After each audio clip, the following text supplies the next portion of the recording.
Olá, seja muito bem-vindo ao podcast A Cidade que Escolhi, por Felipe Petri. Eu sou a Kelly Cadanos e hoje a gente vai bater um papo sobre arte e música. Para isso, além do Felipe Petri, que está sempre por aqui, você já conhece, a gente está com a Janaína Felice e também com o Igor Kirk. Vamos lá, vamos pedir para que eles mesmos se apresentem. Janaína, quem é você na fila do pão? Oi, pessoal, tudo bem? Eu sou Janaína Fellini. Fellini, perdão. Olha, Você errou os dois sobrenomes. errei tudo. Tudo bem, né, gente? Sobrenome... O meu tá com a Gente. licença poética. Não, o meu também, tá tudo Excelente. certo. Até achei interessante. Felipe poderia ser E eu também, treinei, né? Quem Eu treinei sabe? várias vezes antes de começar. Olha só que coisa boa. E eu sou, acho que antes de tudo, uma artista, uma musicista, uma produtora cultural, alguém que está sempre pensando em arte, fazendo arte, tentando entender um pouco desse universo. Sou jornalista de formação e me entendo como alguém inserido nesse lugar da cultura e de tentar movimentar não só meu trabalho individual, mas ideias coletivas e outras situações que possam trazer para a cultura essa noção de pertencimento e de proximidade com a população, né? Com as pessoas que podem nos ouvir. Legal. Igor, se apresente. Oi, gente, tudo bem? Faça uma redação sobre você. Vou fazer um chat GPT rapidinho. Eu sou o Igor Kirk, sou artista também. Antes de artista, eu sou um cidadão. Acho legal dizer isso. Eu moro num lugar, falo uma língua, vivo uma cultura. Sou uma pessoa comum. E gosto de trabalhar com a indústria cultural. Às vezes tenho as minhas desavenças com ela, enfim. Mas acho que é um ambiente que eu gosto. Acho a arte como fenômeno humano mais interessante de ser estudado. Mas às vezes eu penso em estudar neurociência, às vezes eu penso em ir para um outro lado, assim, talvez psicologia. Muitas coisas me interessam. Por enquanto, o que eu estou fazendo é arte. Muito bem, muito bem. Então, vou começar perguntando para vocês qual que é a importância da arte para a sociedade. Nossa, Começar 3 direto. horas e eu 43 penso que minutos. esse é um tópico que a gente pode, né, assim, se aprofundar bastante. E talvez não só num lugar de importância, né, mas num lugar de fundamento mesmo, num lugar de algo que nos estrutura como ser humano, porque a gente não pode ignorar o fato de que a arte ela está presente nas nossas manifestações enquanto comunicação de algo, né, subjetivo e que a gente se une no entorno da arte desde que a gente se reconhece como ser humano. Então aí as Não é pinturas uma coisa de rupestres comunista, então? para nos trazer esse lugar, né, esse movimento, esse ritual que a gente faz de se unir em torno da arte. Se tem alguém tocando em algum lugar, as pessoas vão até lá. A gente hoje em dia ritualiza isso nos teatros, nas casas de shows, enfim, nos espaços onde a arte tem.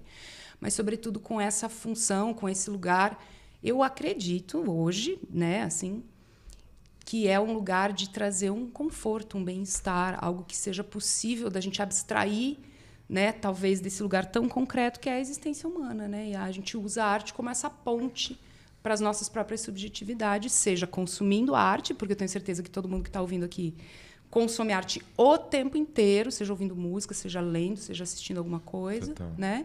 Então a gente tem esse vínculo. A arte é uma coisa que é fundamental dentro da existência do ser humano. Acho também uma necessidade fisiológica, assim como o afeto, assim como arroz e feijão, assim como ir ao banheiro. A gente vai precisar de arte ali para processar algumas coisas. A humanidade não dá conta, né? A palavra não dá conta, o gesto não dá conta. E aí a gente, nesse lugar, um campo simbólico que a gente instaura, ali a gente faz magias acontecerem, né? Desde criar mundos, criar novos horizontes, perspectivas, discutir problemáticas que estão acontecendo na realidade. Às vezes dá um nome ou dá Nomear, uma cor. total. Né? Então eu acho que a arte ela ocupa um lugar ali, também um lugar de desimportância, de aqui é onde nada importa, aqui é onde nada vale, aqui é onde nada interessa, né? E acho que a gente consome arte, sim, e vejo essa lógica capitalista, neoliberal, usar disso, que são linguagens de expressão, como ferramentas de venda mesmo, né? Um marketing pesado. Então, a arte do cinema vira publicidade, né? A arte da ilustração vira publicidade, a arte da música vira jingle. Tudo isso é cooptado por esse rolê. Então, até como um mecanismo de venda, né? Essas linguagens assim, são utilizadas. Assim. Ficaria horas falando, assim. Gosto da história da arte, como a história da arte e a história da humanidade andam lado a lado, assim. Você vê uma, você vê a outra. E isso é muito bonito também, né? Acho que a gente vai deixando, enquanto espécie, fomos deixando rastros, né? artísticos pelo caminho. Bons e ruins. Eu penso um monte de coisa, mas vamos tentar sumarizar. Eu acho que tem o Clóvis de Barros, é o filósofo, professor lá de São Paulo, ele fala que a felicidade é inútil, né? Porque a felicidade é um fim. E eu penso a arte dessa forma também. Porque é o exercício de subjetivação que a gente tem enquanto expressão e tal. Então eu acho que a arte, para a gente, para o ser humano, é um fim. Ela é absolutamente inútil porque ela é completa. Né? Então, e é isso que a gente perde quando ela é cooptada. Ela vira meio, né? Quando ela é cooptada pelo capitalismo, que você disse. Mas, para exemplificar, ninguém teria sobrevivido à pandemia sem arte. Tão importante, tão fim, tão inútil e indispensável que ela é, assim. E qual que é a importância da gente ter espaços culturais pela cidade, né? Onde a gente consiga consumir a arte como fim, né? Qual que é a importância desses espaços?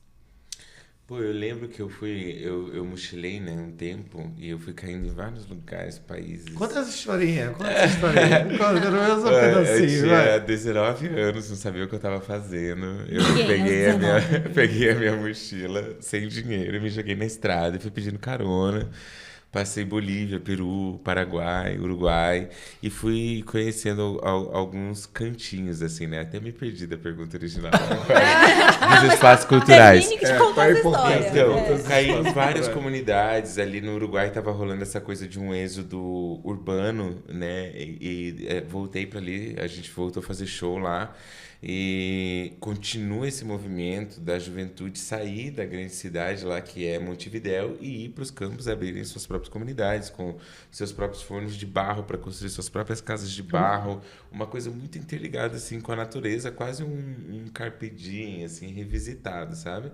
Mas assim funciona no Uruguai que é do tamanho do Paraná, né? Assim, uma coisa que ali eles têm essa possibilidade. Aí tinha uma comunidade lá que na praça central, ao invés de ter uma igreja, tinha um palco.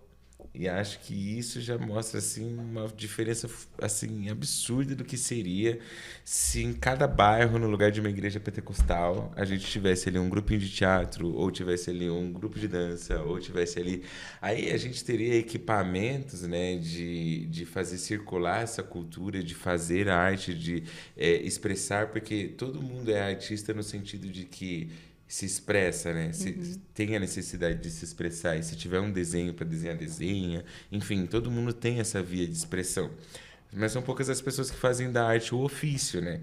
Esses espaços servem tanto para quem consome quanto para quem produz arte, né? Eles giram uma economia, uma indústria, mas eu fico pensando muito sobre esse impacto, assim, do que seria no lugar de uma igreja pentecostal no morro, quantas tem, né? Na minha quebrada ali, a gente já deve estar em 18, em 22 igrejinhas pequenininhas. Dá para trocar uma, né? Enquanto isso, a gente não tem um centro cultural. A gente tem uma associação de bairros. Ou não tem o acesso ao centro cultural. Né? E aí tem ali o Clube da Gente, que faz uma atividade ou outra, que se chama atividade cultural, mas não é uma igreja que está todos os dias funcionando, né? E não pagando conta de luz e impostos, etc. Cara, o que me preocupa é que nesses vazios alguma coisa vai acontecer, né? E como a arte é inútil e fundamental, ele é um ótimo lugar para se preencher vazios, né? Então, me preocupa que ela seja relegada, que ela seja hierarquizada, né? A gente ter sempre essa leitura de arte enquanto um produto hierárquico numa cadeia de prioridades. Né? Em que a arte ela fica sendo esse supérfluo supervalorizado. Então, vamos já jogar aqui, vamos trazer para cá, vamos começar a enfiar o pé na lama. É você ter todos os aparelhos de arte de teatro em Curitiba no centro. Entendeu? Você não viabiliza esses aparelhos. Vários são públicos, vários são concessão, vários, enfim, estão regidos por por dinâmicas diferentes, assim, e você não tem esses aparelhos replicados em outros lugares, onde se criam os vazios que estão sendo preenchidos, por óbvio, por igrejas ou por outras movimentações até menos mais perigosas. Aqui no Sul a gente tem células neonazistas. Exato. Né? Exato. São coisas assim que estão ocupando esses lugares, esses vazios. E a importância de você não ter, porque, primeiro que, na minha opinião, mantém essa visão dessa arte hierárquica como um supérfluo, supervalorizado, né? E não como uma fruição natural, uma coisa de que todo mundo tem direito a fazer. Não tem essa de eu sou de exatas, não existe isso. Sacou? A arte, ela absorver, produzir, pensar, fruir arte. Todo mundo faz isso. Até você que é de exata, você vê Friends. Eu detesto Friends. Pronto, acabei de perder qualquer possibilidade. Eu vou levantar e vou embora. Olha, eu também Mas não eu não assisti. gosto, eu não gosto. Foi muito bom conhecer você. Mas, enfim, é no mínimo isso, sabe? No mínimo há esse tipo de consumo de arte, assim. E quando você não tem essa democratização, você proíbe, né? Cria espaço Posso vazio. alfinetar um pouquinho? Claro, porque também é quando a gente coloca ali esses aparelhos centralizados, né? Coloca um ou outro lá para dizer que tem. Sabe isso? Uma estratégia meio... Eles não podem dizer que não tem. Mas aí não funciona, então não... É engraçado. Além disso, existe toda essa organização aqui, falando de Curitiba, eu uso até falar um pouquinho em relação ao Paraná, no sentido de que há o edital ele é tido como um meio de higienizador da arte que é produzida aqui. Né? Então, por ali existe um enquadramento de quão europeia ou quão embranquecido a sua obra foi, né, para que ela possa ser aprovada e fomentada. Né? Eu escrevi, por exemplo, os projetos do Imperador Sem Teto, é um grupo de rap, projetos maravilhosos, projetos muito bem feitos, sempre tiraram notas muito boas, mas em algum lugar eles estavam ruins. Aonde que era esse lugar? É o lugar que não assumiu uma Curitiba cidade modelo. Ele assume uma Curitiba que está querendo ser jogada para debaixo do tapete. Aí, por que eu vou dar dinheiro público para falar dessa parte de Curitiba? Que não vai me servir de propaganda, não vai me servir para turismo, não vai me servir para ganhar um troféu e dizer, olha que incrível. Quer dizer, até pode, mas assim... Vira esse aparelho higienizador e eu passei 6 anos escrevendo o projeto do Imperador, nenhum deles foi aprovado até hoje. A primeira tentativa que eu escrevi de um projeto que falasse sobre amor foi aprovada. Então, acho que tem duas questões, né? Uma questão é assim, quando a gente fala de espaço, que espaço que a gente está falando? Porque o espaço é o quê? 4 paredes, a gente lá dentro com uma roupa num horário que a gente escolheu com ingresso para ver alguém, um trabalho, porque eu acho que tão importante quanto o espaço é que a arte ela possa existir na rua e que a gente comece a elaborar um tipo de questionamento que é assim, por que eu chego no teatro? Agora, todos os vizinhos que moram no mesmo prédio que eu, não. Por quê? Por que as pessoas não inserem o lugar do frequentar a arte na sua rotina, né? Como é que a gente se comunica com essas pessoas? Que não sou eu, que não é você, que já vai ao teatro ou porque é artista, ou porque cresceu num ambiente que te proporcionou, que te levou para esse lugar, e aí todas as outras pessoas não, né? Acho que a gente tem que começar a pensar no equipamento cultural como algo que não assusta a pessoa quando ela chega perto daquele monumento, ou daquela placa, ou daquele artista... E, sei lá, e aquilo não convida ela para esse trânsito, não sabe? tenho roupa para isso, né? Uma coisa assim, um elitismo num sentido Ou de até que não vou isola... entender também, ainda que você esteja... Perdão. Imagina. Ainda que você esteja falando dentro de uma casta de privilégios. Ainda tem muita gente, não vou entender, né? Ou não faz sentido para mim, o que é... Sim, a questão eu acho que é também, a gente daí trazendo uma problemática para Curitiba, que é de onde eu posso falar melhor... Por que a gente não pode? Por que a pessoa que está tocando lá na rua ela toca assim apavorada? Porque daqui a pouco vai chegar alguém e ela tem que sair, ou ela vai ser multada, ou ela vai ser presa. Quer dizer, como é que eu estabeleço uma identidade cultural de um lugar se as pessoas não podem se expressar na rua? Tudo bem ter uma regulamentação, talvez, ter alguma... Mas aí você precisa oferecer isso. E não apenas ir lá e reprimir aquilo e falar assim, não, aqui a gente não faz isso. Porque Curitiba ainda está muito assim num lugar, cara. A gente tá assim, a gente é neófito, sabe, nesses processos. E assim, eu falo isso indo lá na principal fonte que a gente tem de edital local, levar documento impresso para prestar conta. 200 páginas de nota fiscal impressa. Pelo amor de Deus, entendeu? Isso.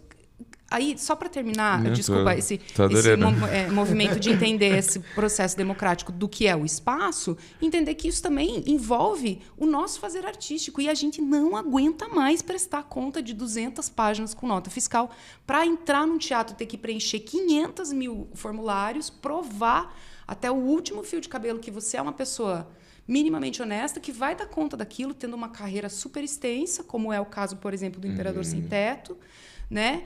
E muitas vezes ainda tendo que pagar se você quiser fazer teu show. Então, assim, cara, não dá mais. A gente não sustenta nenhum mercado mínimo de arte produzida por nós nesses espaços. O negócio que me choca, bem rapidinho, Igor. Tranquilo. O negócio que me choca é a gente trazer, e eu tenho reverência a esse artista, tá? É a gente trazer no Festival de Teatro de Curitiba o Marco Nanini, a 80, 100, não sei quantos milhares de reais custava o ingresso do Marco Nanini. Com certeza o cachê do Marco Nanini não é negociável. Com certeza o cachê do Marco Nanini foi pago full, fora a equipe, fora tudo, né? Porque ele mora no Rio. Então tem que trazer, enfim, fora tudo. E a gente não paga a galera do Fringe. Por exemplo? Eu queria... As pessoas, você fez essa cara, as pessoas que estão no espetáculo Fringe, que para mim é o mais pagam. Legal. Elas pagam. Elas produzem a peça. Eu não sei, para não incorrer de falar besteira. Acontece muito. Elas não recebem cachê. Se elas pagam pela produção, eu não sei. Mas acontece muito de ter que pagar pelo espaço. Ou de ter que pagar por um outro equipamento, porque o equipamento que foi cedido ali era um equipamento tipo, menos do que o básico. Então eu preciso alugar uma luz e eu vou tirar o meu dinheiro da bilheteria, né?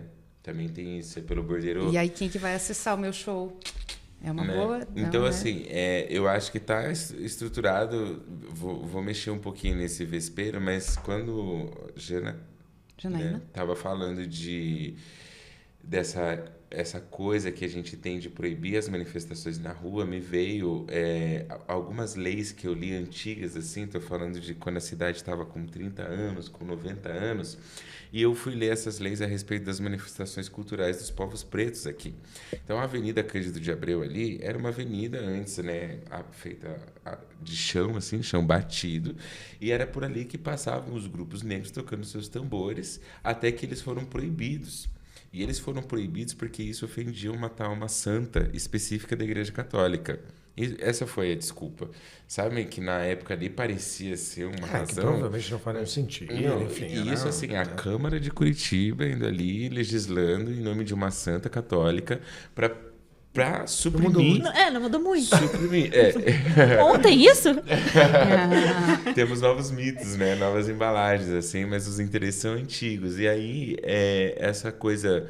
O carnaval ali dos pretos foi suprimido, eles foram proibidos, aí eles passaram a fazer nas casas, daí veio uma emenda ali, tipo, se você fizer na casa, você vai ser multado, o dono da casa vai ser preso, uma multa absurda que nenhum preto naquela época poderia pagar, me entende? E suprimiram aquela cultura ali por 100, 120 anos até essa lei cair. Quando essa lei caiu, o que a Fundação Cultural faz? Ela incentiva blocos de carnaval a desfilarem na Avenida Cândido de Abreu.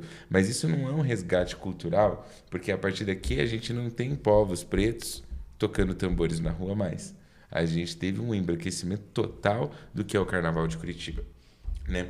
Então, assim, essa lógica higienista que eu comentei, que você falou, assim, que, sabe, ela também é uma lógica sufocante no sentido de que não vai haver liberdade pra gente, e não vai haver salário pra gente, e não vai haver renda pra gente, porque se nos derem isso, né, ameaça muito a estrutura, ameaça muito o sistema. Falando sobre o Fringe, né, a gente tem aqui um movimento, quando a gente fala do Festival de Teatro de Curitiba, que o Fringe está no nome de uma pessoa, a Mostra Curitiba hoje está no nome de outra, o festival está no nome de não sei quem, a produtora que recebe o dinheiro, a Parnax. E assim a gente vai vendo que a coisa está se estruturando, né? Mas ela se estrutura debaixo dessa lógica de quem conquistou primeiro esse espaço. E não debaixo da lógica de esse é um espaço para todas as pessoas. Não temos só esses artistas na cidade, não temos só essas pessoas que precisam ser visibilizadas. E o que é essa visibilização também, né? Vou dar visibilidade. É um Gralha Azul. E o Gralha Azul está há 35 anos inventado pelas mesmas pessoas que se premiam. Se premiam. Desses 35 anos. Há 35 anos ela se premia. Vem cá, toma, ganha mais um Gralha Azul. Chega a dar desgosto se eu ganhar o Gralha Azul. Sabe? Tipo assim... então, tipo assim, nem a validação interessa, nem a farsa interessa. Eu posso até ir ali participar da farsa e dizer, uau, legal, mas acreditar nessa farsa, né? Não acho. Acho que a gente, como artista, também... aqui acho que puxa um pouco, né, a nossa orelha no sentido de que há, sim, um habitual nosso do que essa precarização. Acho que em algum lugar... a gente abaixa essa cabeça, a gente engole esse sapo, sabe? A gente leva para casa, a gente não fala sobre isso, assim. Tem essa coisa meio desse silêncio tácito, né? Dessa opressão um pouco tácita também, né? Não vamos insistir, aqui é assim. Tem um pouco essa coisa. O que você acha, já? Eu fico pensando um pouco nessa questão, já que a gente está falando de coisas bem da estrutura e dos tecidos que são pouco perceptíveis na nossa rotina, mas que ditam as nossas rotinas, inclusive enquanto artistas, né? Eu fico pensando um pouco no quão cultural, no sentido de trazer esse lugar naturalizado, é para nós, artistas, e para as pessoas que nos veem como artistas, né? O quão prejudicial e o quão cooptado foi pelo capitalismo, que eu também não vou saber, né? Essas medidas, mas assim, como que a gente se insere nessa cultura de que o artista recebeu um dom divino e daí ele é diferenciado, então, por ser diferenciado, ele faz arte. E aí a gente idealiza a figura do artista e não dá para ele as mínimas condições de vida material. De ofício. Então, eu sofro para pagar 20 pila para ver meu amigo, sabe? A Fundação Cultural, ela sofre para dar um orçamento para a gente de 40 mil reais, porque, meu Deus do céu, cara, não, sabe, assim, parem. É aquela coisa, a gente quase precisa... errado ganhar dinheiro fazendo arte. A gente precisa de estrutura, a gente precisa, é o nosso trabalho, sabe? Não dá pra gente ficar com um edital, uma verba, um prêmio, um show que nos chamaram, sei lá, que tem tudo bonitinho, achando que daí no mês que vem eu partindo do zero, vou conseguir produzir arte, vou conseguir produzir edital, vou conseguir me movimentar nesse setor, porque eu sou uma pessoa normal. E a gente estuda para um caralho. Não pode falar palavrão. A gente estuda para um caramba para fazer as coisas que a gente faz. Não pode. Não pode muitas coisas que, assim, francamente, né? Reprovada. Mais um edital. Não foi dessa vez. Foi quase. Quer dizer, a gente precisa também sair dessa cultura, né? Onde a idealização parece que a gente chega aqui e dá-lhe, né? Uhul. E não é assim, é um trabalho eu já ouvi, absurdo, por né? exemplo, falar assim, muito linda a história daquele bonequeiro. Ele apresenta na bicicleta dele, na estrada, e ele gosta de apresentar para caminhoneiro, ele gosta de apresentar para criança. E eu falo, mas essa história ela é linda aonde? Para quem? Eu só tô vendo precarização. Ela pra mim é horrorosa. Ela só pra mim é uma história horrorosa. Esse cara é bonequeiro há 30 anos. Ele devia estar ganhando para dar aula de como fazer boneco, de como movimentar um boneco.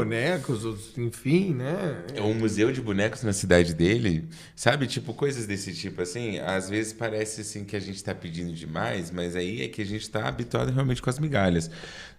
Nesse quesito de indústria cultural, infelizmente, assim, como é que chama aquela instituição aqui de Curitiba? Você falou de ser cooptado pelo capitalismo, né? O ICAC. ECAD? O ICAC mesmo. É o Instituto de Curitiba. De Arte de Curitiba, que ele é uma fundação cultural flexibilizada. Isso. Vamos dizer assim. Um tipo de terceirização flexibilizada que ali... É um artifício bem usado no Paraná.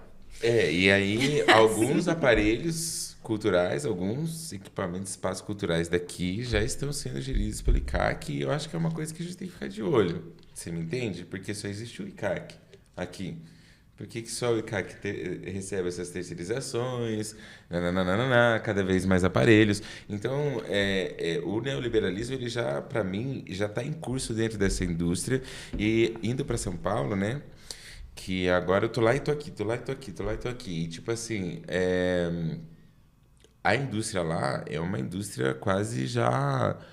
mais mega indústria, no sentido de que as coisas têm uma proporção maior, então os equipamentos vão estar... Um aluguel de equipamentos vai mais dinheiro, tem mais orçamento, tem mais editais culturais. Lá pode falar palavrão, lá existe rap, não é engraçado? Tem Existe editais funk. específicos. Aqui não tem funk, não tem reggaeton. Imagina, que Curitiba não vai ter reggaeton. Só descendente de europeu, gente. Agora lá tem esse festival de cultura preta, tem uns negócios assim, então, tipo assim... Neófito, você falou? Bonita, né? Essa Quer palavra. dizer que a gente, assim, não tem nem, meu Deus, nem estrutura nenhuma, zero. Estamos começando. A gente não tem nem Você roupa sabe de que- ir, né? A gente não tem nem a Mas roupa isso, mínima. cara, é endêmico na cidade de Curitiba. Claro que a gente está falando de arte, mas se repete em outros lugares também. Que é essa miopia para identificar propostas de valores que não essa coisa tão quadrada, tão branca, tão hegemônica e higienista. Mas é porque as instituições sabe, não conversam com a gente. não Lá em conversam. São Paulo, a galera do edital percebeu, por exemplo, as comissões que criavam os editais, que as pessoas que faziam propostas com músicas de reggae não conseguiam nunca passar, porque sempre faltava alguma coisa. O que eles fizeram? Eles abriram um formulário que é só para a galera do reggae. Eu preencho aqui, é um formulário diferente. Porque fala a linguagem daquelas pessoas. Que não é a mesma linguagem do ChatGPT, Imagina. talvez. Sabe? Que é a linguagem que um parecerista, que a gente não sabe nem o nome, Não, mas veja, eu coloca lá no nosso parecer. queria Né? complementar. Eu acho que não é nem só uma questão de miopia com relação a fornecer ferramentas. É reconhecer que tá o cara do reggae, entendeu? Tipo assim, é de uma sombra tão grande, é tão eclipsante essa coisa higienista, tão eclipsante que sequer enxerga. O cara do reggae teria que ganhar, sei lá, Jambi, tem que ganhar a sua notoriedade por fora. Opa! Não, tem o cara do reggae aqui, ó. Sabe? E esse fomento, identificar essas propostas de valor, parece quase pecado aqui em Curitiba. Não, cara. o pior é Pecado. cego, né? O Sim. que não quer ver. Não né? quer. Não quer ver. quer. E esse papo, né? Eu não sei por que Curitiba quer ser a Europa do Brasil. Eu fico me perguntando isso. Qual que é a graça, assim... Acho que essa é uma outra ideia Onde que tá a foi diversão? assim, incorporada, não sei, né? Ficou no ar, assim, a gente pega... Porque mantém, né? Isso é que é louco. Mas, isso é louco, mas né? quem que Porque mantém, né? Assim, isso Porque eu participei de uma iniciativa. Existem várias linhas de reconhecimento, não é um revisionismo, porque o que aconteceu foi um revisionismo histórico. Na verdade, é um resgate de linhas, de tradições, de realidades que coexistiram aqui em Curitiba. Umas são mais famosas que outras. A linha preta é uma que já funciona há um tempo, que é uma caminhada no centro de vivência, em que se é recontada a história das pessoas pretas em Curitiba através da perspectiva das pessoas pretas, né? Até porque não tinha preta em Curitiba, de acordo com o paranismo e outros absurdos aí, né? Era isolada, tinha uma cúpula aqui em cima, não participava do Brasil até chegar os poloneses. Enfim, e existem outras caminhadas de vivência, uma delas é o do lugar de memória, né? Que é da ditadura, né? Teve ditadura em Curitiba, a gente foi bem violenta, morreu um monte de gente, foi um monte de gente torturada. E esses lugares, eles não têm qualquer memória do que aconteceu. Por exemplo, onde é o Shopping Curitiba era um quartel e pessoas eram torturadas ali dentro. Hoje é o Shopping Curitiba e não há nenhuma informação com relação a isso. Então eu participei de um evento onde se somaram várias dessas linhas. Há também a indígena, né? Que tenta desmentir essa ideia do bom índio, do tingui, do não sei o que o índio chegou aqui. Não, chega Passivo. aí, vamos... Passivo. Pode ficar com as terras. Fica com as terras e o pinhão é irado. Mano, não, né? Nenhum povo aguerrido como foram os indígenas, nações que resistem há 500 anos, tanto resistiram que ainda estão aí, né? Isso não se deu de forma pacífica de maneira alguma. Mas, enfim, o que eu quero dizer é que houve esse apagamento, houve esse primeiro esforço e ele colou muito. O que eu não entendo é qual é a dificuldade para ele se dissolver. Qual é essa amarra cultural que deixa ainda que ele se reproduza de maneira tão bem sucedida, assim. Porque isso é questionado em São Paulo, isso é questionado no Rio de Janeiro, isso é questionado no Nordeste. O sul do Brasil, isso é questionado em Porto Alegre. O sul do Brasil, Santa Catarina e o Paraná em específico, Curitiba mais em específico do que alguns outros cantos do Paraná, não questiona. E como não questiona, vive atrás dessa égide, dessa mentira. Acredita nessa farsa. Acredita nessa farsa por opção. E aí não enxerga valor em mais nada. Então, eu penso que esse resgate da nossa autoestima, né, enquanto cultura, enquanto um povo que lutou, perdeu uma guerra, perdeu, mas ainda está lutando, sabe? Então não perdeu. Eu acho que resgatar a beleza do que são as nossas palavras e resgatar o real significado dessas palavras, né? Já vou tocar nesse assunto de Curitiba e dos indígenas ali, que é um bagulho que me interessa, mas, assim, acho que a nossa Curitiba está enterrada como um verdadeiro ouro. E ela precisa ser desenterrada, sabe? Acho que o nosso tesouro foi enterrado. A história do nosso povo preto foi enterrada, foi apagada. A história do nosso povo nativo foi enterrada, foi apagada. A história da periferia daqui foi enterrada, foi apagada. Então, eu acho que cavocar um pouquinho a gente desenterra, sabe? E aí a gente vê o ouro que está ali e fica inegável, inegável. Por exemplo, quando eu nasci no Kaiowá, quebrada lá do SIC. A palavra Kaiowá, em Caigangue, significa cemitério. Era lá onde eles eram enterrados. Era aquela região de terra. E eu sempre fui muito curioso em relação aos caigangues, como é que eles conversavam, qual que era a linguagem deles. Durante a pandemia, me descobri lá lendo um monte de dicionário caigangue, baixando aplicativo e vendo. E descobri que a palavra terra, território, não existia na linguagem dos caigangues. Ela passou a existir e foi necessário que eles criassem essa palavra e tal, à medida que o homem branco foi chegando. Quem chegou antes que o homem branco foi o homem preto, fugindo do homem branco do litoral, né? E aí, quando o homem branco já estava chegando aqui, é que os caigangues passaram a ir mais pro fundo, vamos dizer assim, da mata, né? E caigangues justamente é esse povo que tem a cara pintada de mata, né? A palavra que eles diziam quando os brancos estavam chegando é Curihatimbá. E Curihatimbá significa corra que eles estão vindo. Tá ligado? Nossa. É bem... Delícia. É bem ilustrativo, né? Achei ilustrativo. E como é que você inventa uma palavra assim, né? Como é que ela nasce? Qual que é a história dessa palavra? Como que essa palavra é tida por aquele povo que chega? Eu me arrepio toda vez que eu falo disso, porque eu acho que aqui a gente tem... Eles tiveram que inventar um mito para que eles pudessem justificar, sabe, essa relação com outros deuses. Aceitaram o povo preto como uma terceira tribo ali, porque ele já se dividiu em duas tribos para se dar suporte. E é muito doido, assim, só de você estudar e você fala, mano, isso é lindo, essa língua é linda, essa história é linda, o que eles fizeram, como eles se organizaram enquanto povo, cultura, é lindo, sabe? Como eles viam a questão dos sonhos, da espiritualidade, é lindo. Assim, então, às vezes, esse nosso não querer enxergar ou não saber reconhecer nos atrapalha muito, no sentido de que a gente fica vendo como bonito, né, como conceitual, como arte curitibana, como, sabe, aquilo que é limpo, higienizado e organizado, e nem sempre isso vem carregado de vida mesmo, né? De história, disso aqui tem um símbolo, um significado, isso aqui significa, importa, isso aqui traz consigo um grito, isso aqui traz consigo sabe, vida sendo gerada. O que eu acho é que até a gente, enquanto artista aqui, super educados, estudiosos, polidos, concentrados em fazer o melhor e etc., ainda estamos num lugar de afetar. Afeta, mas não gera, sabe? E aí, esse resgate da autoestima que eu comecei falando, eu acho que não existe um ambiente melhor do que o ambiente artístico para se trabalhar esse lugar, sabe? A gente consegue fazer paralelos com a gastronomia, estranhos paralelos com a gastronomia, né? Que é esse reconhecimento dessa gastronomia que não gera, né? Então você tem uma gastronomia que dita italiana, que é muito famosa, que para mim é brasileiríssima, assim, né? Mas ela não se apresenta dessa forma. E ela tenta, e aí quando ela tenta dizer que é outra coisa, ela vira uma caricatura dessa coisa. Sim, quando você não tem como dizer, por exemplo, eu sou fã, e que fique muito claro, da polenta frita, frango frito, não sei o que, de Santa Felicidade. Eu sou fã. Eu acho irado.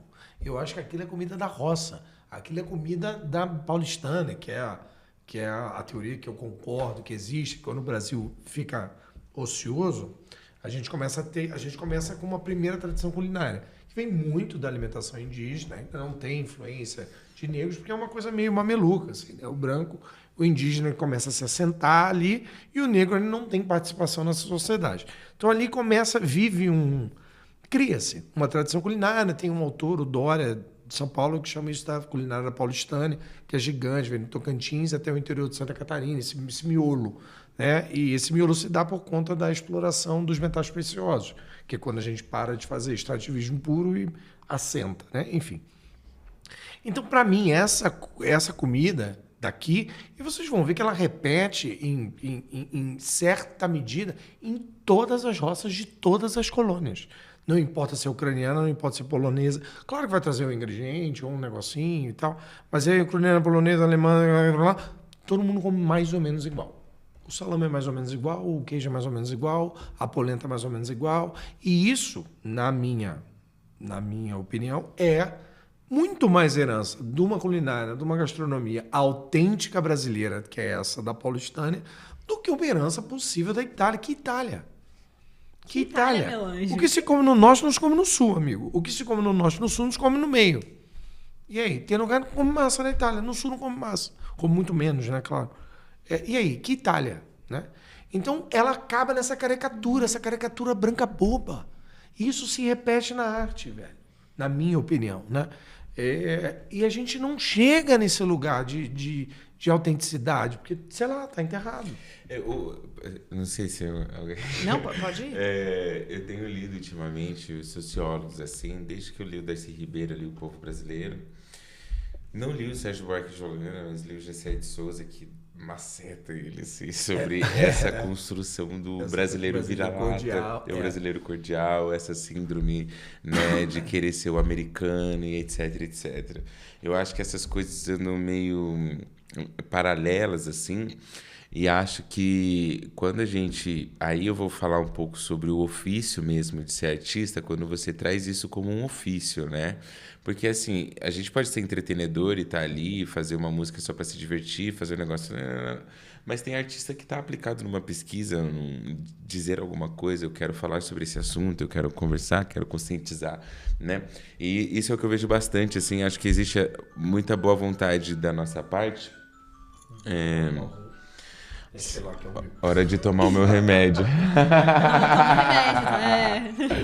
Eu tenho que Volte tomar. medicado, por eu tenho favor. que tomar o remédio em algum momento, o meu vai tocar.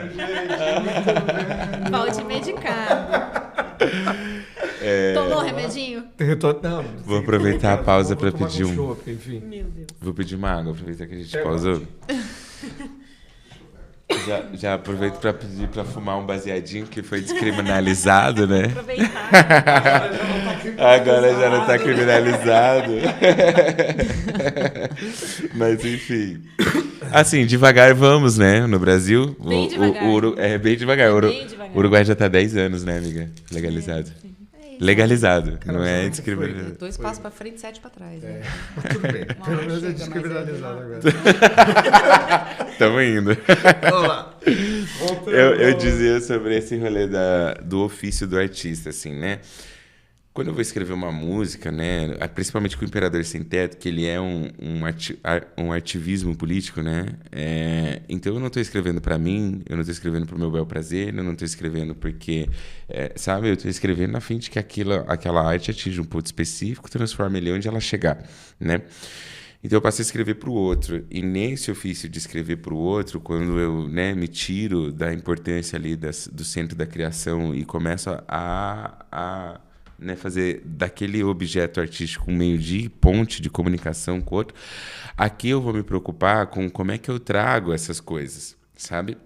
E eu poderia aqui citar artistas que fazem isso de uma maneira genial, por exemplo, a Pitty, Parece que a letra sabe, uma coisa mais comum, parece que não, mas quando tu vai ouvir a história da música, tu percebe que sempre teve um livro, sempre teve um artigo, sempre teve um autor por detrás daquela letra, que motivou ela, ou sempre teve um assunto do qual ela queria falar, que motivou ela que ela escrevesse, escolhesse aquelas palavras, destinasse aqueles versos, aquele tom, aquela nota, aquele instrumento, aquele timbre. Então, há na nossa capacidade criativa, como ofício mesmo ali, o artesanal da coisa, de você ele compondo uma obra, criando, construindo, que você consegue acessar o que há de mais íntimo dentro de uma pessoa, né? Que é o coração, e que o humor, o riso, o Bergson tem esse livro dele, né? O Riso, maravilhoso, ele fala que é o que mais abre o ser humano. Então, eu sinto que a gente tem esse poder nas mãos de desencadear um pensamento, uma crise reflexiva, uma dúvida, sabe, diabólica, algo que seja uma rachadura no teto de vidro, coisas que a gente consegue. Agora, exige de nós paciência, porque é muito mais efetivo isso numa questão micropolítica do que numa questão em massa, entendeu? Tipo, assim caminhamos, né? Veja, olha aí, o Planet Ramp fala da legalização desde 1994, 97, né? 20 aninhos depois.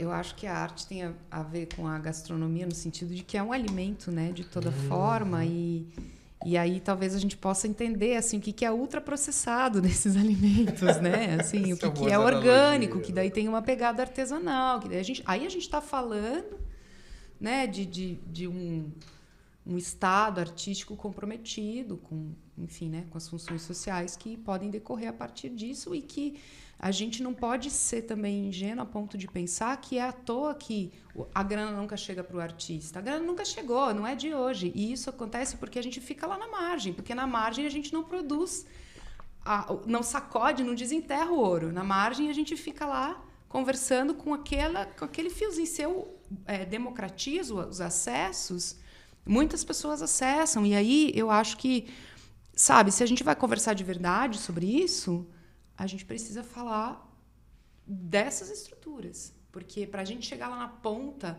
e jogar um single no Spotify junto com 44 milhões de singles diários que caem lá e se perder naquele mar, isso não é uma profissão. Não.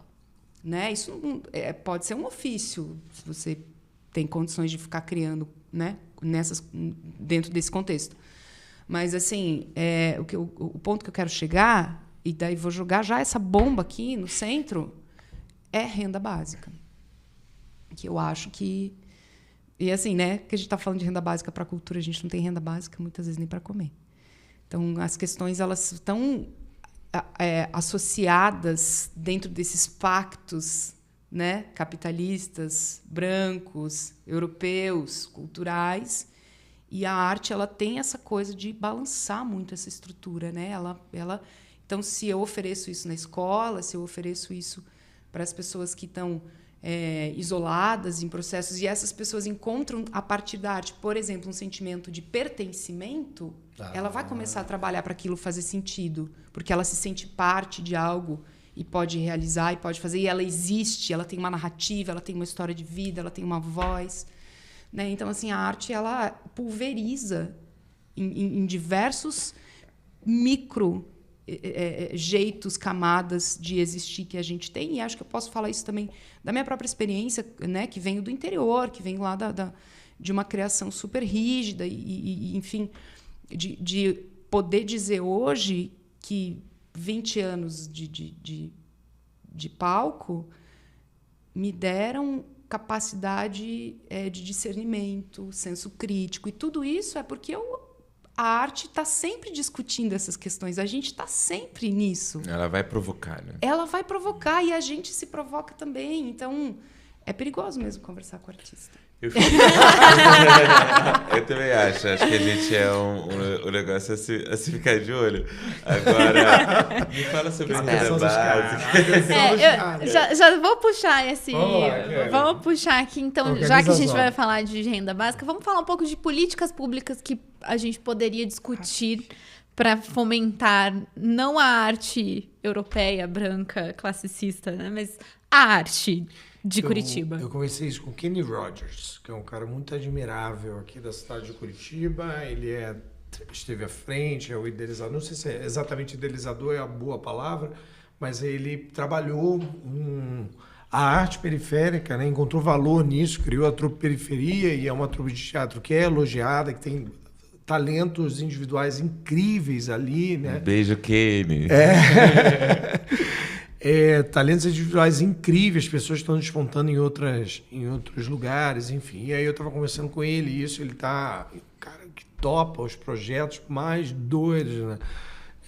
Doidos assim de não ortodoxos, né? Ele apresentou e está concluindo um projeto, e parabéns por isso, Kenny, de trabalhar a arte enquanto força revitalizadora. Também não é exatamente uma palavra boa, mas ele trabalha com detentos de adolescentes, né?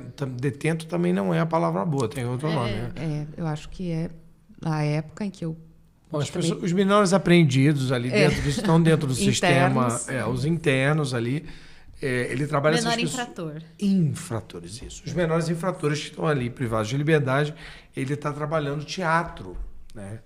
Com eles ali como uma forma dessa subjetivação que a arte tem, esse poder que a arte Lembrar tem. que eles são gente, são pessoas, né? São humanos. Eu Claro. acho que nesses lugares, assim, eu falo um pouco porque já visitei muito presídio na minha vida.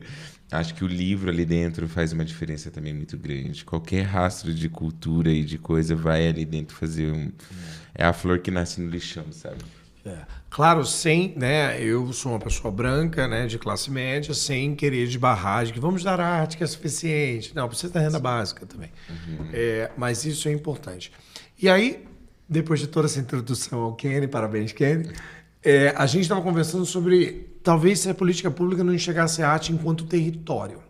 Tá? O que eu quero dizer com isso? Você tem geralmente um produto, um objeto de um edital que é produzido através de dinheiro público, né? E você tem uma contrapartida, né? Como que a gente faz que essa arte ande? E que a gente possa fazer com que as pontas que estão envolvidas nesse dispêndio de dinheiro público se encontrem, né? Então, por exemplo, vamos supor que você está aqui para uma peça, eu vou usar exemplos bem idiotas, aí vocês complementam com a realidade.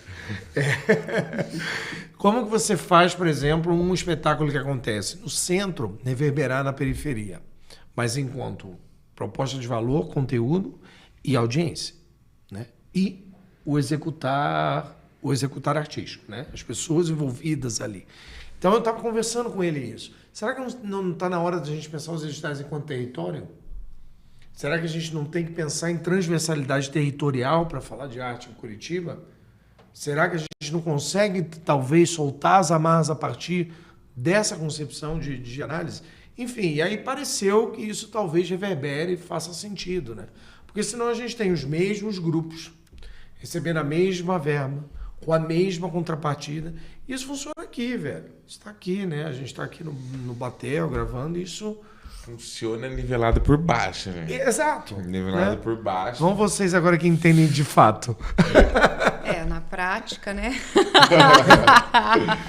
o Na prática, a teoria trato o efeito. é outra, né? Olha, eu já pensei muitas vezes a respeito dessas questões das contrapartidas, porque a gente, né, de uma certa forma, ao colocar o dinheiro público na arte, eu acho que a contrapartida social é algo que é fundamental também no projeto e no processo, que é a gente pensar como, onde, quando, para quem e o que a gente vai oferecer para pessoas que estão, talvez, num contexto que é diferente do nosso, né? Ou daquela arte que eu produzo, que eu faço. E eu vou ser muito honesta num lugar de que eu, efetivamente, não me considero uma pessoa que entendeu isso. No sentido de chegar numa contrapartida social, da mesma forma que eu chego numa proposta de projeto e eu falo assim, essa proposta, ok, está pronta, posso enviar. Seja ela individual ou coletiva, né? Seja ela pensando na Janaína artista, seja ela pensando no grupo com que eu trabalho e onde eu estou inserida, nesse caso como mulher, né? Eu nunca consegui olhar para uma contrapartida social minha que eu dissesse, encontrei o mesmo lugar que eu encontrei para o projeto. E aí, eu acho que tem muitas questões envolvidas e talvez uma delas seja que eu não penso artisticamente igual eu penso educação, igual eu penso... Né? Para eu conceber um projeto, eu me especializei nisso, eu estudei, e para conceber uma contrapartida social, eu dou uma maquiada num lugar e ofereço. Isso não é contrapartida social. Não. Isso não é oferecer interesse para as pessoas, interesse para o público. Né? Então, eu me sinto ainda muito sem substância, mesmo sendo uma pessoa que vem de edital de muito tempo, inclusive, né, participando do outro lado do edital, que é a banca examinadora, que, por favor, também. Né? Mas, enfim, estou lá, já vi isso acontecer. E me preocupa um pouco com a mediação da arte, da cultura, com o nosso pensamento social. Né? E aí, a partir disso... Como que eu estabeleço essa ponte, esse jeito de pensar e agir e poder usar esse espaço para provocar algo que traga movimento e interesse para as pessoas que vão receber e que não necessariamente receberiam, não fosse o fato de eu estar lá levando uma peça de teatro, uma oficina, um workshop. E como é que a instituição... como as instituições que são as que selecionam esses processos, fornecem para a gente meios também de trabalhar nesse sentido, né? Então, eu tenho muitos questionamentos e muitas abstrações, porque quando a gente coloca no papel, a gente concretiza só uma camada. As subjetividades, elas são mais complexas de serem consideradas. As necessidades específicas, elas são... Uma transformação real daquele problema. Exatamente, com um compromisso real. Eu não quero mais fazer contrapartida para cumprir um quadro que eu tenho que cumprir lá do edital, porque eu sou obrigada. Eu, de fato, gostaria... E daí eu não sei se dá, né? Assim, é uma dúvida. Eu tenho um parênteses sobre isso, mas eu posso falar depois. Por favor, fale eu queria agora. ouvir sobre a renda básica. Me interessa muito esse assunto. Agora, só um parênteses sobre a contrapartida, então. Acho que ali a gente tem um trabalho mais social mesmo, que acho que você pontua bem. Acho que ali a gente não é tão artista no ofício de artista, a gente passa a preocupar mais com o lado que esse projeto toca na sociedade, com o dinheiro, com a porcentagem que é colocada, com o que a Fundação Cultural exige de requisitos para uma contrapartida social. A gente nunca vai sair dessas ações que são paliativas. Não existe espaço. Ações paliativas, essa palavra que eu queria chamar. Elas são paliativas, um bate-papo não vai educar ninguém, não vai formar ninguém. Nenhuma oficina isolada. Que seja de 4 horas isolada, e ainda mais se ela for aplicada uma única vez numa periferia avulsa de Curitiba, onde não haja uma continuidade daquelas ações. Fundação Cultural de Curitiba não está interessada nas continuidades de ações nas periferias, nunca esteve, e eu espero que daqui a 15 anos possa haver alguma diferença. Eu, vindo da periferia, tenho essa sensação. Talvez daqui a 15 anos algum vereador olhe, algum candidato olhe, alguém veja que tem arte e cultura ali, né? Não acho que talvez a contrapartida seja uma coisa assim para tapar ou resolver um buraco. Por exemplo, teve alguns projetos que eu fiz que eles inteiros eram contrapartidas sociais. Sim. A execução daquela obra era uma grande contrapartida social, sabe? E não foi aprovado, repito, Fundação Cultural de Curitiba, um projeto lindo, feito de surdos com surdos para surdos, sabe? Sobre o rap da cidade, poesia periférica, surdos trabalhando, uma transformação sabe? Aí vai ser uma oficina, pelo menos eram 3 meses da galera ali recebendo um cachê, falando sobre isso, fazendo uma releitura de uma obra à sua maneira, sem ter um ouvinte interrompendo, sem ter um ouvinte dizendo, sabe? Há a possibilidade de que os projetos por si, em si, as obras em si, sejam contrapartidas sociais, assim, mas isso faz um artista que quer e que tem esse viés sociológico de transformação do mundo, quer levantar uma bandeira, quer botar a cara a tapa, uma mão na massa. Agora, o artista que quer fazer só o seu projeto ali, eu quero gravar o meu disco, eu quero falar putaria num EP de funk. Putaria não pode. Eu quero... Já cortou, já rodou, enfim, já. Acho que talvez a contrapartida social ela seja ainda os governantes querendo colocar sobre os artistas aquela responsabilidade que, na verdade, deveria ser de uma política pública bem executada. Né? Da Secretaria da Cultura, da Fundação Cultural, seja quem, do Ministério da Cultura, sustentem suas gracinhas, tá ligado? Vocês estão aí como instituição, como aparelho de mediação entre fulano e ciclano por conta disso, né? E até hoje, com tanto Ministério, com tanta Secretaria da Educação, a gente não tem um mapeamento de quantos artistas a gente tem? Quantos que moram na periferia? Quantos que falam sobre isso? Quantos que falam sobre pretos, quantos são mulheres? Não temos. O mapeamento é uma coisa básica. Como é que uma secretaria de cultura não se preocupa em partir de um mapeamento para saber quantos artistas ela está trabalhando naquele estado? E sabe, tem uma coisa também aí que agora você falando só para complementar sobre o mapeamento. Sabe, eu já vi em algumas situações as instituições funcionando muito bem e num fluxo assim muito comprometido e fazendo as coisas darem certo. Então a gente vai fazer o mapeamento aqui, ó, esse aqui vai para lá, pega isso aqui, vai trabalhar aqui, vai ganhar dignamente para fazer isso, vai. Tá aqui o mapeamento. O que eu vejo acontecendo da minha experiência aqui é assim, vamos fazer um mapeamento? Vamos, Janaína, preenche. Eu já preenchi muitos formulários de mapeamento.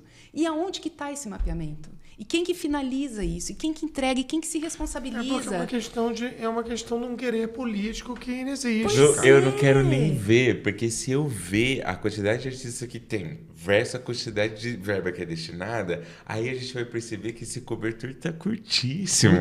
Ele não cobre nem a cabeça nem o pé. Dá no máximo para sufocar, entendeu? Não, imagina que o Ratinho Júnior Greca vai querer ver isso. Eles não vão querer ver, eles vão... Não vão produzir provas contra si mesmo. Não há, definitivamente não há um querer político. E aí é duro dizer também que onde eu presenciei as coisas funcionando assim, sabe? Que eu falo que eu recuperei minha dignidade de artista. A esperança na humanidade. A esperança na humanidade, que eu fosse ficar... Nossa, uau, eu realmente... Obrigada por imprimir aqui o negócio, sem eu ter que pedir 15 assinaturas antes, né? Assim, uma coisa... Funcionando, cara. Funciona. Você é artista, aqui tá a sua função, vai lá, faz seu papel, tchau. Foi uma instituição privada. E isso é complicado, né? Assim, porque daí a gente vê o quanto que o público tá nesse lugar, né? Do não querer, do não fazer, da má vontade. Do não querer lidar realmente com os dados. Então, vamos lá, vamos entender por que tem lá 92% de direito autoral hoje distribuído para compositor homem e 8% para compositora mulher. Por que nem tem na ficha outras classificações que não homem e mulher? Né? Então, assim... Nossa, sabe? Esse número é bizarro. Assim, não dá mais pra gente ficar... O da não tá diferente, do audiovisual não tá diferente, entendeu? O da dança não tá diferente. Nem sabe? da dança. A gente tem assim essa desigualdade de gênero e de raça absurdíssima, de uma maioria esmagadora mesmo. Cara, e tem um negócio que eu gosto muito do teu trabalho, Igor, que pessoa comigo completamente diferente, né, e tal, que é encontrar valor do lugar de onde você vem, né? Como é que foi esse processo para ti? Para ver se a gente inspira, né, o fazer político dessa galera.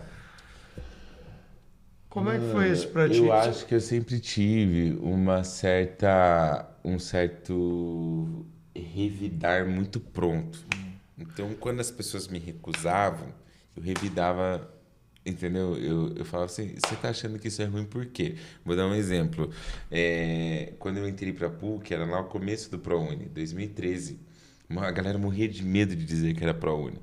Aí o menino falou assim, você é ProUni, não sei o que, começou a zoar na sala. Aí eu levantei da cadeira e falei, eu sou ProUni, mais alguém aqui é ProUni? Aí a galera que era ProUni levantou a mão, a maioria da sala era ProUni. Eu falei, algum problema em ser ProUni? Sabe, essa minha atitude, ela sempre foi. Então, quando chegava, não gostei da sua calça. Não gostou por quê? Qual que é a calça mais bonita? Me mostra a sua calça. Então, sempre foi assim, com a música que eu ouvia, com a roupa que eu vestia, com a cultura que eu trazia comigo. Sempre, pra mim, ela foi um motivo de defender instintivamente. Eu gostava daquilo. Era natural, para mim era dos meus, estou em casa. Por que alguém vem me dizer que isso é ruim, que isso é feio, sabe? O que eu queria...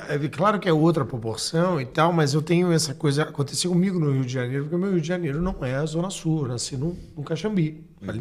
Morei no Meia há muito tempo e tal. E para mim nada fazia sentido das músicas que falavam sobre o Rio de Janeiro. Nada. Absolutamente nada fazia sentido. O funk me era muito próximo, porque eu morava no subúrbio do Rio de Janeiro, apesar de um asfalto muito próximo aos morros, então havia uma permeabilidade muito grande. E a bossa nova nunca me fez sentido algum. As dunas da Gal nunca me fizeram sentido nenhum. Absolutamente nenhum. Começou a me fazer sentido com o Planet Hemp, assim. Olha só. Rio, Cidade de Desespero. Eu falei, pô, esse é meu Rio aí, ó. Essa é a minha Esse é o galera. meu Rio aí, né? É. Essa é a parada. Eu tô dizendo isso porque esse processo de você reconhecer outros valores dentro da URB é extremamente importante, deveria ser percebido por esse fazer político. Né? Vou falar no sentido da beleza, né? Porque filosoficamente, quando a gente vai trazer o que é belo, que não é essa discussão é longuíssima, assim, né? Mas quando você olha assim para a beleza dos nossos povos nativos originários, assim, ela não é uma beleza branca. Não. Nunca vai ser. Não adianta eu tomar o branco como bonito e falar assim, então eu vou comparar com esse aqui para dizer Vou se encaixar, isso é bonito. vamos ver se encaixa.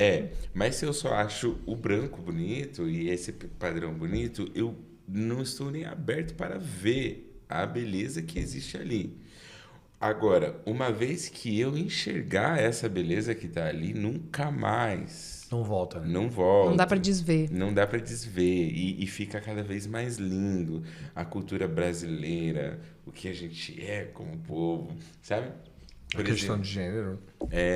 Sabe? Tipo assim, não dá para desver, assim. E ver a beleza da diversidade, né? Porque no Brasil sempre foi essa tentativa histórica da nossa elite do atraso, como diz o G7 de Souza, sempre foi o objetivo, esse embranquecimento. Em todos os aspectos da sociedade, não só na arte, mas em todos.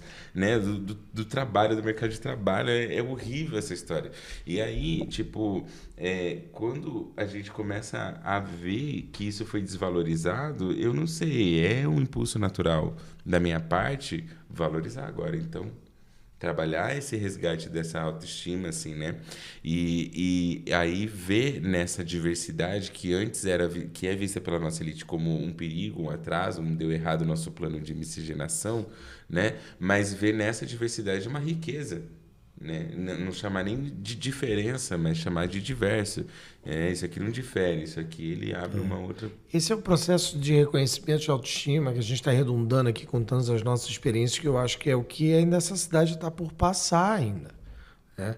Para mim, quando eu comecei, eu falei, caraca, aí tem uma arte que fala dessa minha realidade aqui, que é busão, cheio, vai pra praia, uma merda, desce todo mundo, polícia, revista e tal. Isso era o meu Rio de Janeiro, não era o Leblon, Manuel Carlos, entendeu? Nunca foi, né? E aí, quando isso, alguém... aí no meu caso foi esse movimento lá dos anos 90, alguém pega isso e fala assim, não, peraí, mano, eu existo, isso aqui tem valor pra mim, né? E eu vou fazer arte com isso aqui, e mudou pra mim, que era um molequinho que não era o que eu queria, mas não tinha um dragão tatuado no braço, entendeu? Ainda não tem, né? E é isso, eu acho que esse processo em Curitiba, ele não aconteceu, velho. Dá essa sensação, né? É uma sensação triste porque são corpos dóceis, né? Não é que eu vejo a cidade como uma cidade amaciada de tanto que apanhou, que não tem coragem de erguer a voz por meio de tomar na cara, sabe? Então, tipo, sim, isso aqui é o bonito mesmo. Legal, então essa é a arte. E fica nessa docilidade. Eu já sou mais de ir pra cima mesmo, de quebrar, de botar fogo, de rasgar, de bater na mesa, de ir lá no balcão, de falar em caps lock. Acho que isso, sabe, tipo assim, mano, sabe, mostra assim, estou no meu limite já passamos desse limite, já não dá, não vou ficar falando baixinho, educado com ninguém, vou chegar aqui já batendo no balcão, entendeu? Tipo, eu quero falar com a secretária, quero que a Luciana Casagrande vá lá comigo, vamos lá dar uma volta, vamos comigo, eu pago o Uber. Esse é o problema. A gente vai lá no Cachimba, a gente vai lá no Sabará, a gente vai lá no Palmeiras, a gente vai lá no Coqueiros, a gente vai lá ver o que é cultura, vai lá ver o que é riqueza, vai lá ver o que é bonito. O que a galera tá consumindo também, o que reverbera para esse território. Acho que no gênero é a mesma coisa, né? paralelo Gênero, possível, né? a mesma coisa. Eu acho que tem um ponto fundamental também em tudo isso, que é, inclusive para a autoestima e para aquilo que eu concebo como parte de uma coisa fundamental também, que é a sensação de pertencimento, que é a gente precisa conversar. Pessoal, a gente precisa conversar entre nós. Porque uma coisa que também é neoliberalismo, é capitalismo, é estrutura, é essa espalha que daí ninguém conversa, sabe? E a gente hoje tem um cenário político onde a extrema-direita conversa plenamente no mundo. Capilarizadíssima.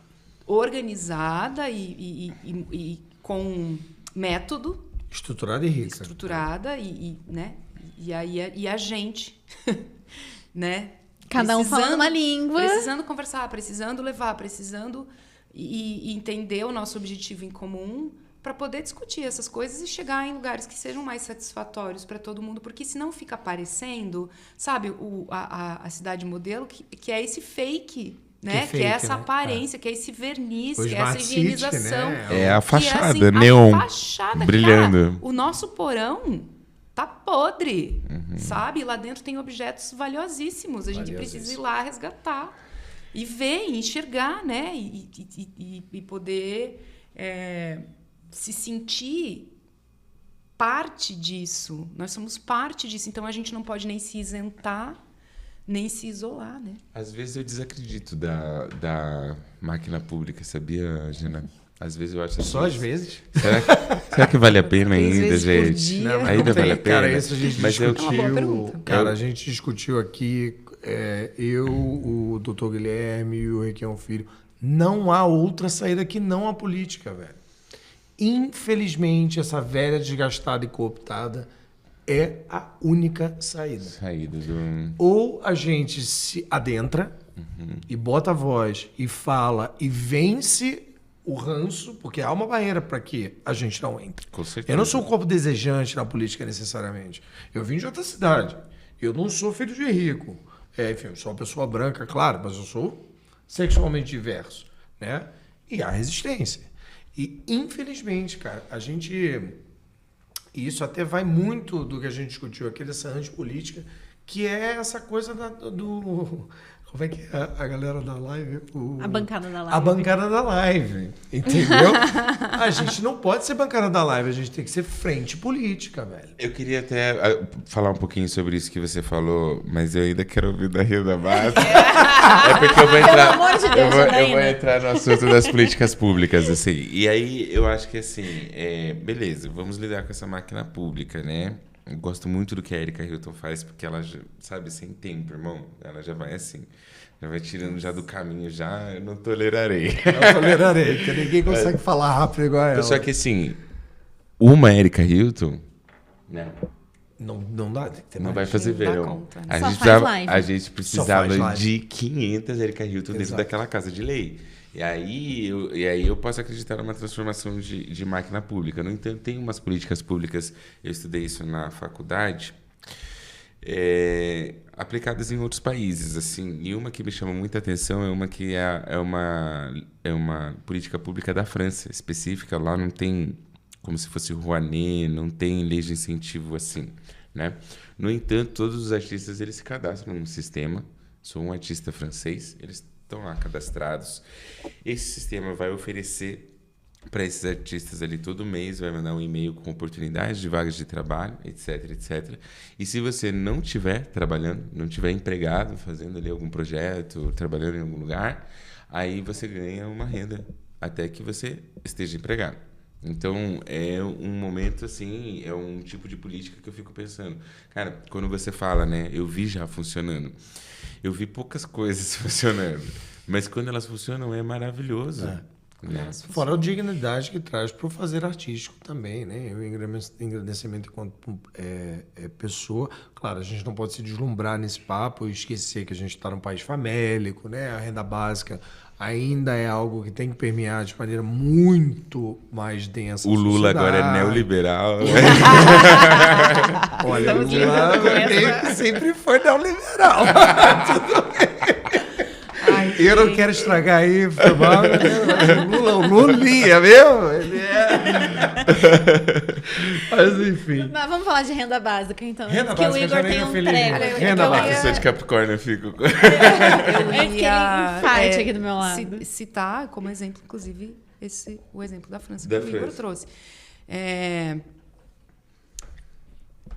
Também acho que a gente não tem um modelo ideal pronto, até porque a gente nunca figurou numa possibilidade disso Esse acontecer. modelo, Sabe? Então, assim, eu não sei. Tem como fazer programa da renda básica? Não sei. Se isso for uma possibilidade, a gente vai lá ver o que aconteceu na França. A gente vai estudar, a gente vai conversar, né? Pra gente poder chegar num lugar que, poxa, ser artista não seja, assim, só pesar na nossa, né? Assim, o tempo inteiro, essa pressão e o tempo passando e a gente ali lidando com 1000 demandas, precisando ainda, né, de coisas que são básicas, como uma renda em eventual situação de que eu não esteja aportado por um edital que seja, ou por um emprego, ou sei lá, né? Mas de uma maneira assim que o artista possa ter um ponto de partida de dignidade. Daí eu estou falando assim dessa camada, porque a gente tem muitas outras, Sim, claro, né, para serem discutidas com relação a isso, do que é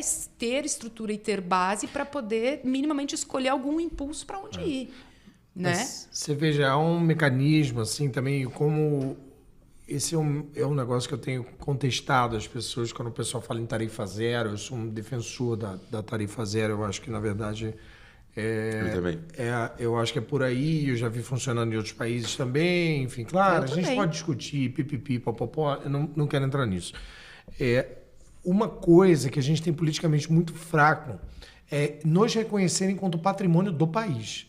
E reconhecer os nossos artistas e as nossas pessoas, né, que aqui estão, enquanto patrimônio do país. Porque se você reconhece o patrimônio, você cuida. Né? E a gente tem essa incrível incapacidade de enxergar patrimônio, em especial patrimônio de pessoa, de gente. E aí eu sempre faço uma provocação quando o pessoal começa com esse negócio de quem vai pagar a passagem. Falo, quando constroem uma avenida do contorno que custa bilhões, ninguém pergunta quem vai pagar. Por que na hora de pagar passagem para pobre, passagem de ônibus para pobre, isso vira uma questão? Não que não Uber, seja. Né? Não é nem um Uber, é Não é só nem um um- ônibus lotado. Não que não seja. É óbvio que é uma questão. Mas por que dessa dualidade? Né? Sim. Quando a gente fala Belo Monte, quem vai pagar? Ninguém falou. O prejuízo humanitário do Belo Monte, e foi governo nosso, tá? Mas o prejuízo Sim, né? humanitário de Belo Monte foi bizarro, foi absurdo. Agora, o fundo para construção, que é bilhões e bilhões e bilhões e bilhões, ninguém nunca perguntou quem pagou. Ninguém nunca foi fazer prestar conta, né? Então, essa miopia, essa incapacidade, essa deficiência de enxergar a nossa capacidade artística enquanto patrimônio é que causa essas concepções absurdas de que, olha lá, vagabundo, não quer fazer nada e quer comer. E quer ter uma renda básica. E quer ter uma renda básica. Mas é isso, né? Há uma distorção do que... Porque, por exemplo, pagar a passagem pro outro. Eu posso falar assim, né? Tipo, agora o governo paga a passagem. Ou eu posso olhar o que isso vai gerar e falar, é isso aí. A gente teve a emancipação do nosso povo. Isso. Porque uma tarifa zero emancipa todo mundo. Todo mundo. Se eu tiver uma ideia genial e o meu amigo lá tem um recurso, só que ele mora no Tatuquara, eu moro no AU, eu consigo pegar um ônibus e ir para lá, nós desenvolvemos essa ideia, eu vou ganhar muito dinheiro. Se eu preciso vender a comida que eu fiz em casa, não vou ter nenhum empecilho de vender ela lá num centro, num lugar que é mais movimentado. Preciso entregar um currículo. Preciso fazer um grupo de estudo. Preciso ir para a faculdade. Muita coisa é emancipada com uma simples... né? Agora, isso que você falou de ninguém pergunta da Belo Monte, né? Quais são os benefícios que a gente tem, né? Tipo, emancipa a galera ou a gente só tá limpando uma merda, assim. Só enxugando gelo, né? É um fundo bilionário para limpar uma merdona, sabe? Tipo assim, enquanto aqui a gente tem um fundo bilionário que emanciparia a vida de uma cidade. Uma cidade inteira. Né? Exatamente. Da periferia, e você veja, principalmente. né? São uma família de 4 pessoas. São R$64 para ir e voltar do centro, né? Se você quiser ver um cinema, se você quiser ver qualquer coisa.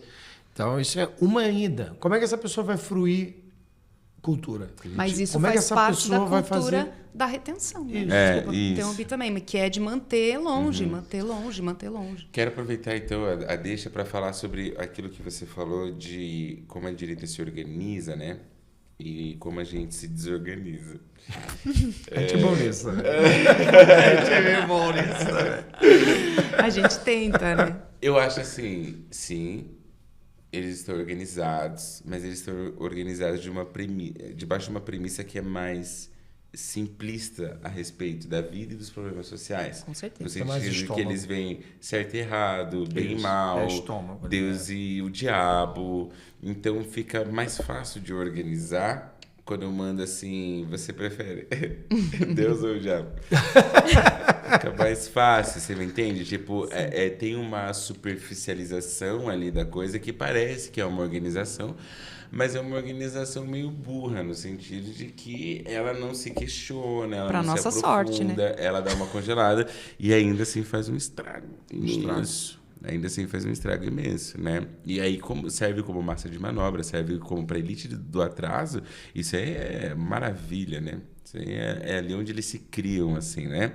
Agora, para a gente, que a gente já vai ver uma visão mais complexa sobre a questão do gênero, sobre a questão da raça, sobre a questão, sabe, da sexualidade, para a gente que vai discutir minuciosamente, é claro que a gente vai se encontrar se debatendo sobre a linguagem neutra entre nós mesmos. É, lógico. Porque dali a gente já está numa questão profundíssima a respeito de como a linguagem vai interferir no cotidiano. Eu, Igor, olho e falo, mano, é natural da linguagem que ela evolua. Ninguém vai segurar a linguagem dentro de uma caixinha. A linguagem vai ser o que ela quiser, a gente queira ou não.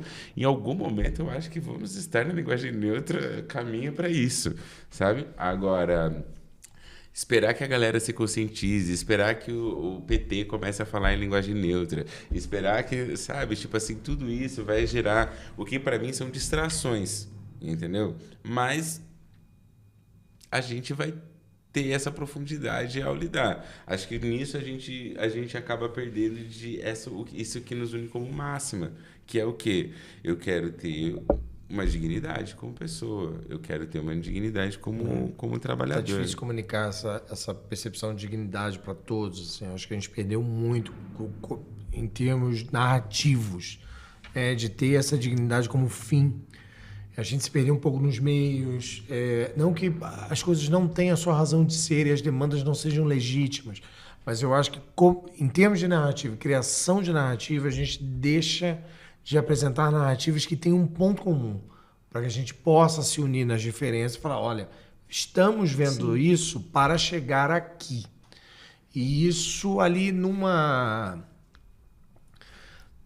emergência eleitoral e eleitoreira, isso se perdeu. A gente ficou redundando muito nos meios e acabou se distanciando muito. E aí essas pautas muito simples, elas acabam apontando para o mesmo lugar. Porque aí você projeta o que você quiser, né? Você fala assim, eu sou contra o aborto ou a favor do aborto, é porque eu sou pró-vida. Todo mundo é pró-vida, velho. Sabe? Sim. Então você projeta o que você quiser e você consegue unir. E aí a gente narrativamente falhou nisso, eu acho. Não sei como consertar, é urgente que se conserte, né? Eu torço diuturnamente que no curto prazo essa hegemonia da extrema-direita comece a brigar entre si pra gente poder... Dar uma respirada. Briguem, né? Ou que alguém tenha uma ideia genial de como resolver esse problema. Exato, né? porque não é nem um pouco simples por isso. As complexidades, a gente enfrenta problemas complexos numa sociedade... A gente apresenta esses problemas complexos para uma sociedade extremamente cansada que quer essas respostas unificadoras para que ela possa projetar o pertencimento dela e embarcar. E a arte não pode ser uma resposta? Com certeza absoluta. Eu não vou nem falar nada, vou deixar os artistas. Eu acho que a arte é uma problematizadora. A arte não existe sem pergunta. Eu acho que a cabeça de um artista funciona questionando mesmo as coisas e como resposta, talvez, a gente tenha aí os nossos trabalhos acontecendo, ou as nossas conversas, ou as nossas conferências, ou as nossas tentativas de exercer a arte também no campo político, também no campo da educação, né? Como sujeitos, enfim, sociais. Pode ser. Mas eu penso que, para mim, talvez esteja muito mais no campo hoje da pergunta, né? E isso é perturbador. Não pode fazer muita pergunta porque deixa deprimido, não há né? descanso. Não, porque a gente não tem resposta. A gente não aceita a resposta fácil. A gente não aceita a dualidade, porque o campo de trabalho artístico é a subjetividade. Então, é esse emaranhado de coisas. É desfazendo os nossos próprios nós, ou, né, e tentando produzir a partir disso ou junto com isso. Então, não tem descanso mesmo, sabe? Um negócio está ali o tempo inteiro, você está se relacionando com esse caos, com essas perguntas, para poder lá na frente refinar isso e produzir alguma coisa. Eu gosto da ideia das perguntas, assim, porque a pergunta ela sempre causa um efeito, né? Se a gente planta uma sementinha da dúvida ali, ela cresce sozinha, aquele pontinho de interrogação vai ficando, né? E a gente vai questionando assim de uma maneira possível. Eu acho que na arte eu gosto, por exemplo, com o Imperador Sem Teto, eu gosto de utilizar muito a tática do deboche, que é tipo assim, quando alguém debocha de você, por mais que você esteja super seguro daquilo que você é, dá uma que irritadinha, né? Você fica assim, cara, será que eu não tô sendo realmente ridículo? E aí, o Imperador é bem debochado, assim. Tem uma cena, por exemplo, eu escrevi esse texto e o Arthur que faz muito bem feito, assim, né? Ele é um homem preto, Black Powerzão, então a figura dele não está associada com a personagem que ele executa. E ele chega falando como um policial. E ele fala, pode parar com essa merda desse som agora. E vai interrompendo o som. E ele vai falando, artista é tudo isso aí, né? Artista é tudo vagabundo. Quer todo mundo enfiar o dedo no cu do outro, né? Criança pegando no pé. Aqui pode. Criança pegando no pé de artista pelado no museu. Esses museus zoando Cristo. Isso tudo aí é artista. E começa. E vai indo assim. Fala, eu trabalhei na polícia há muitos anos. Quando nós entramos na favela, a gente entra matando, mata a mãe, mata bebê, mata todo mundo, não quero nem saber, tem que cortar esse mal pela raiz. Porque filho de vagabundo, vagabundinho é. E vem trazendo essas máximas, entendeu? Só que nesse lugar, tipo, caralho, esse mano tá sendo um escrotaço, mas ele tá falando tudo que eu concordo. Você me entende? Tudo que eu acredito, sim. Só que ele tá sendo escrotaço. E aí o Arthur continua, de repente ele fala, mas o amor de Deus vai salvar essa nação. Ele vai tirar o teu filho do homossexualismo, o teu marido que te bate, Deus vai transformar ele. O amor de Deus, mas se não for o amor, é a bala. Mas o amor de Deus consegue. Ele vai indo assim. E assim, quando termina a cena, eu vou lá e corto a garganta dele, no chão, sai arrastado. Então, tipo, dá uma debochada dessa coisa que a pessoa fica pensando... Fica com esse paradoxo ali na tua cara, né? E aí você consegue ver pelo menos assim o que há de sabe aquilo que contradiz? Aí eu mostro assim, e a pergunta ela vem nessa contradição. Ela vem para derrubar o que é verdadeiro, o que está estabelecido como verdade, né? Aí vem a dúvida, pum. E aí a partir dali eu acho que a gente gera um trincar, né? Se isso vai romper, se isso não, pode ser mais para frente. Se vai passar o sol, né? Agora eu acho que nada mais poderoso do que a arte para fazer isso. E uma fala da Erika Hilton.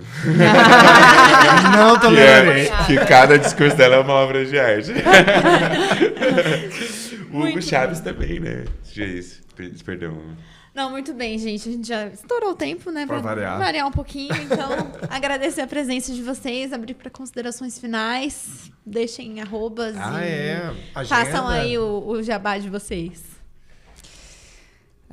Bom, nas considerações finais, eu gostaria de dizer que nas considerações iniciais, eu esqueci de falar que eu estou, nesse momento, como pesquisadora dentro da Unespar, estudando violência simbólica de gênero contra compositoras e que isso tem se mostrado assim diante de mim também num lugar de muita vontade de aproximar um pouco mais do processo acadêmico à arte. E isso é uma coisa super difícil. A academia, a universidade, né, tem um sistema método, todo cheio de tudo isso que a gente falou aqui, né, de branquitude, de pensamento, de tudo. E, apesar disso, é um lugar aberto para essas conversas e é o lugar onde essas conversas sempre aconteceram, eu acho. Sempre não, né? Fui um pouco otimista demais. Sempre é demais, né? Sempre é demais. E que me interesso em trazer esse entre-meio, né? Daquilo que é a academia e essa instituição que, nossa senhora, para eu entrar lá, né, num mestrado, desmistificar um pouco esse lugar e trazer a importância, assim, né, também da gente querendo buscar recursos, estudar e se aprofundar e poder ocupar, né, as mulheres, mas os artistas em si, né, entender que a academia pode ser também um lugar onde você vai produzir arte ou onde você vai produzir para a arte algo que possa servir como instrumento para que alguma mudança aconteça. E não vejo isso acontecendo na universidade. Assim, acho que, em termos de projeto de extensão para a comunidade, também a gente é muito devagar, mas existe, né? Em algum momento isso tem que ser falado também. Aonde que a universidade está com a arte? E o que ela está fazendo? E quais os suportes que ela está conseguindo ter? Porque na academia acontece a mesma coisa. A arte vai para a margem. Assim, o que sobra chega aqui que a gente acontece, que é o artista, né? Não, vamos lá, vamos fazer, vamos lá, vamos fazer. Então, Nossa, a gente é empolgado. assunto para se aprofundar, né? E Não sou não, quero meu dinheiro. e de tudo isso, que é importante, né? A gente poder se ouvir, a gente poder conversar sobre esses tópicos que foram possíveis e minimamente levar nossas dúvidas, né? Para que elas possam florescer em respostas ou em mais dúvidas ainda, mas nesse pensamento coletivo que eu entendo que é algo que precisa acontecer, sabe? A gente precisa começar a pensar dessa forma coletiva para poder caminhar enquanto artista, enquanto produtor de arte, e enquanto alguém que pode minimamente vislumbrar, quem sabe, talvez alguma coisa diferente, né? Que a gente não continue discutindo as mesmas coisas, os mesmos orçamentos defasados há anos, as mesmas questões burocráticas, as dificuldades no acesso. Poxa, gente, será que alguém escuta e pode, assim, mover algo nesse sentido para a gente não ficar se sentindo tão sem dignidade quando vai preencher um edital que está sendo copiado e colado há 10 anos, sabe? Chato pacas, né? Adorei a referência. Cara, eu adoro fazer isso, né? Eu acho que eu comecei a escrever ensaio para isso, né? Para que usasse aqui as parcas ferramentas literárias que eu tinha para perturbar. Né? Então, eu acho que a gente tem que conversar mais. Eu acho que tudo bem que a gente está num mundo de que todo mundo produz conteúdo e a gente está num mar de conteúdo e é cada vez mais difícil se filtrar no meio desse mar de conteúdo. Mas que isso aqui seja um convite para a gente transpor o mar de conteúdo e que a gente seja menos ilha, mais arquipélago, né, velho? Porque eu acho que é por aí. Acho engraçado o mar de conteúdo, porque no geral não tem muito conteúdo, né? Só o mar. É só o que mar. conteúdo é esse que você tá criando? Onde é que tá tanto conteúdo É assim? só o mar e a gente só a o deriva, mar. né? A gente lá foi o dia. Ei, gente, adorei conhecer vocês, que eu não conhecia, maravilhosas. Obrigado, Petri. Tamo junto, irmão. Minhas considerações finais. Vou dizer que o Imperador Sem Teto vai lançar o seu novo disco, Uhul. cujo tema principal é decapitar bilionários em praça aberta. Achei promissor. Achei uma boa resposta. Como que a arte não traz resposta? Olha aí. Também vou Acho lançar. a pauta tá boa. Também vou lançar uns álbuns, um EPzinho solo. Não sei se é uma carreira, não pretendo uma carreira solo. Mas eram músicas que estavam ali e falavam alguma coisa e eu decidi não deixar elas na gaveta. Vou lançar isso tudo no segundo semestre. Tem peça também, A Memória é uma Ilha de Edição. Fala do período que meu pai foi preso e eu fui visitar, né, o presídio por 8 anos. Fala um pouco dessa experiência, mas com os textos do Ari Salomão, poeta, que foi preso lá no Carandiru. Então, tem aí essas questões sendo trabalhadas, acho que vocês vão gostar de irem ver, de ir assistir. Estou convidando vocês também para irem. Esse semestre estaremos mais aqui incomodando Curitiba. Acho ótimo. Dando uma alfinetada, uma cutucada na ferida. Então, fiquem à vontade se vocês quiserem seguir as páginas, gente. Foi um prazer estar com vocês. E é isso, morte aos bilionários. Praça pública decapitada. Decapitados e praça aberta. Tô de acordo. É isso, exato, gente. Obrigada pela presença. Obrigada a você que nos acompanhou até aqui. A gente continua discutindo Curitiba e políticas públicas aqui no podcast A Cidade que Escolhi, por Felipe Petri. Acompanhe os próximos episódios. Até a próxima.